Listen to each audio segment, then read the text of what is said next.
colega farmacêutico.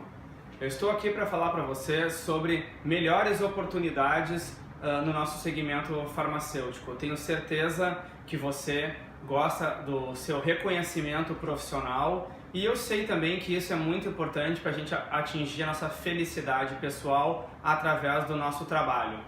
Então eu tenho algumas dicas e a primeira delas é você ter um objetivo muito claro sobre o que você quer fazer com a sua carreira.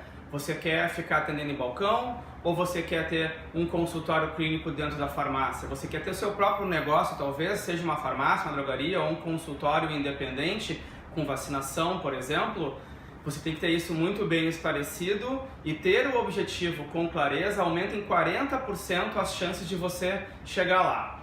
A segunda dica é você ter um currículo condizente com o seu objetivo. Por exemplo, se você quer ser presidente de uma rede de drogarias, você não vai chegar lá de onde você está hoje, por exemplo, recém-formado e virar presidente amanhã. Você precisa então virar gerente, para depois virar supervisor regional, talvez um diretor, alguma coisa assim, vice-presidente, para chegar lá. E o seu currículo então tem que demonstrar que você tem capacidade de lidar com pessoas, de lidar com processos, e você vai galgando então até chegar no seu objetivo. O seu currículo, ele precisa ter uma foto bonita sua, uma foto profissional, não é que nem foto de mídia social, por exemplo, né? Precisa ter lá várias experiências suas bem organizadas, com uma letra bonita, para você poder mostrar isso para quem vai te entrevistar, seja uma primeira chamada online ou então talvez você tenha que entregar o currículo em mãos. A grande ideia de ter um currículo bom, seja ele impresso ou em PDF,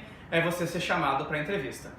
Se você tiver a sorte ou o merecimento ou as duas coisas juntos de ser chamado para uma entrevista, aqui vai mais uma dica para você. Vá bem vestido, né? Se você é mulher, vá com uma maquiagem leve, não de festa, cabelo arrumado. Se você é homem, cabelo arrumado também, barba alinhada, roupa social, mas não precisa ser um sapato, por exemplo, se você vai fazer um trabalho mais burocrático que não é executivo.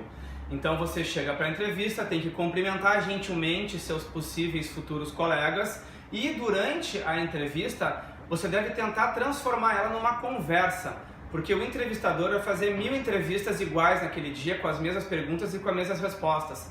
Se você conseguir descobrir quem é esse entrevistador, pesquise ele nas mídias sociais, tenta pegar algum assunto em comum que você tem com ele, algo verdadeiro e condizente também com o seu currículo, que você possa apresentar experiências anteriores com o que está sendo conversado.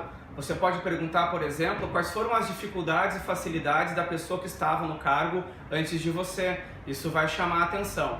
E uma outra coisa que pode acontecer nas entrevistas, e é muito comum hoje, são as entrevistas com dinâmicas de grupo, né? Muita gente odeia isso daí, tem gente que gosta e acaba se saindo bem, porque a dinâmica, ela de certa forma demonstra como é que é o convívio das pessoas em equipe.